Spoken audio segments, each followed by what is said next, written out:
Realizou-se esta terça-feira em Maputo a cerimônia solene de abertura do Ano Judicial 2025, que dá início formal às atividades do setor da justiça em todo o território nacional.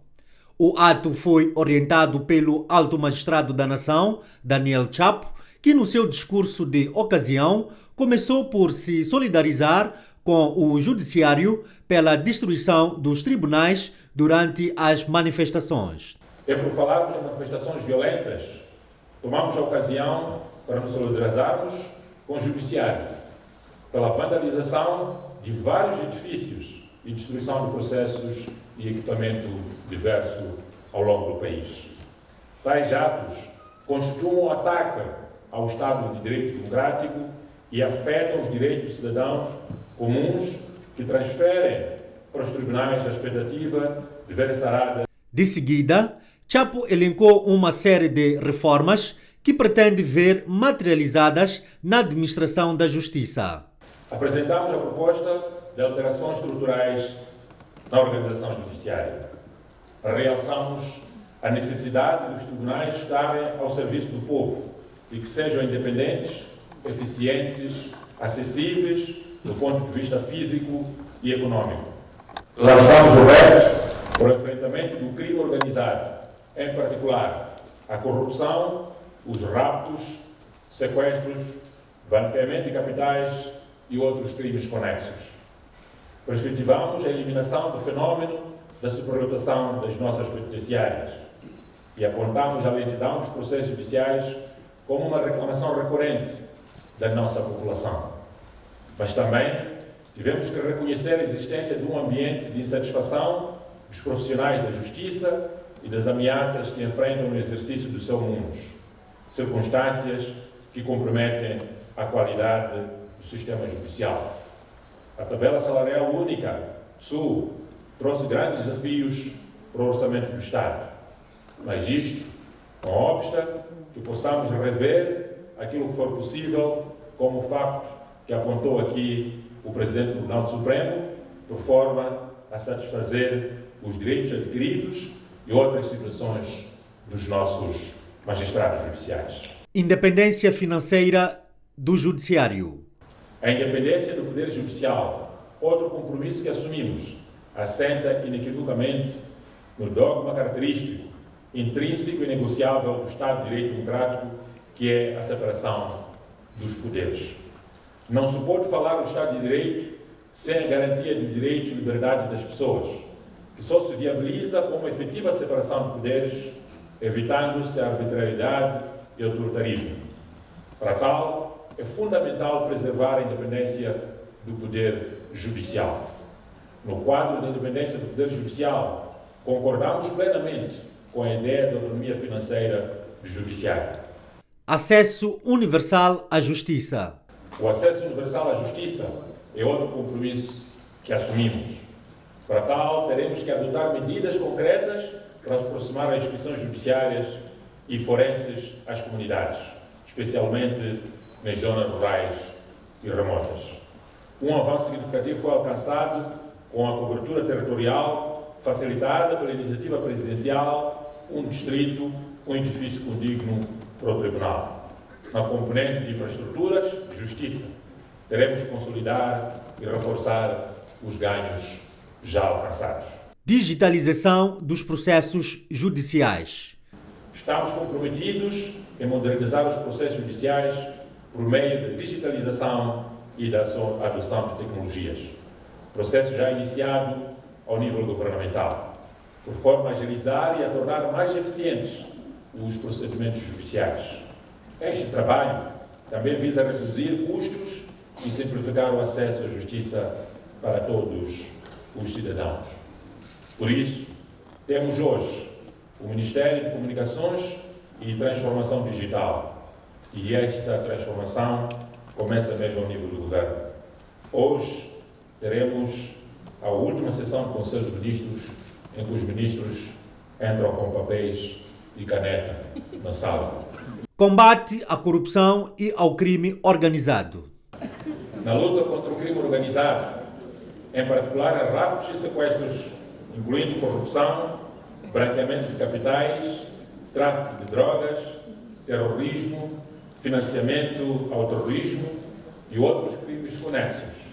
Exige-se não apenas reformas legislativas e organizativas, mas também outra forma de ser e estar por parte dos atores de justiça, designadamente magistrados, investigadores, advogados, agentes de lei e ordem, oficiais de justiça e de inteligência. Exige, sobretudo, um sentido de missão e de serviço patriótico, pois, só desta forma, poderemos resistir ao recrutamento para engrossar as fileiras dos criminosos.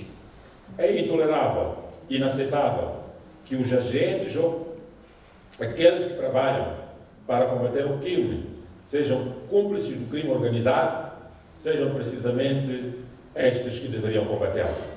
A ganância por enriquecimento individual não deve ofuscar o nosso orgulho de servir a nação com integridade e lisura. Superlotação das cadeias. Na nossa agenda, também escrevemos a necessidade de um pragmatismo, lidar com o fenómeno de superlotação das penitenciárias numa perspectiva de humanização da justiça, que assenta na dignidade do recluso como pessoa humana. A implementação da visão humanista da justiça requer uma atuação coordenada entre os vários intervenientes da administração da justiça, recorrendo à prisão preventiva como medida de último rácio, quando a liberdade, que deve ser a regra, seja insuficiente para garantir que os fins da instrução ou da pacificação social. Aplicando medidas de coação que sejam compatíveis com a situação de cada um. Aplicando as penas e medidas alternativas à prisão.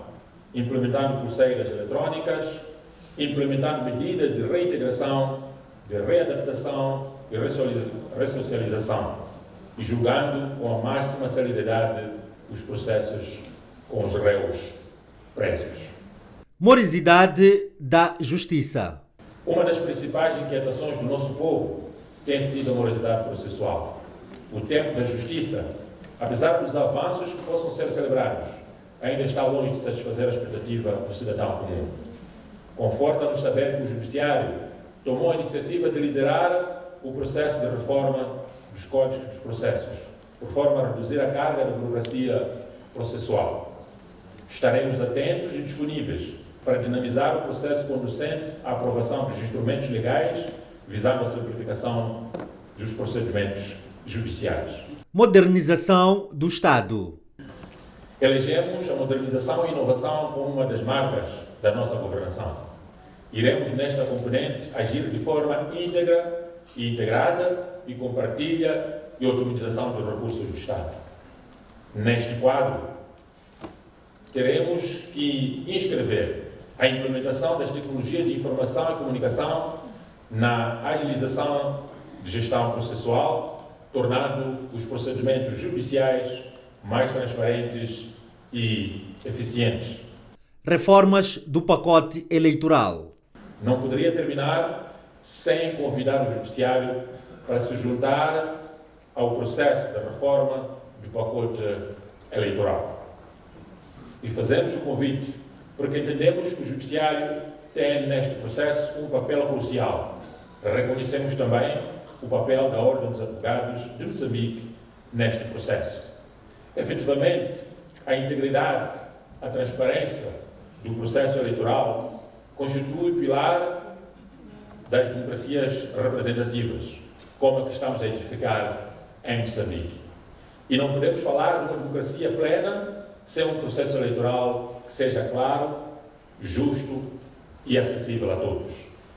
É neste processo há que assegurar que as regras democráticas sejam respeitadas e que os cidadãos possam depositar plena confiança nas instituições judiciárias como garantes legítimos da integridade e transparência no processo democrático.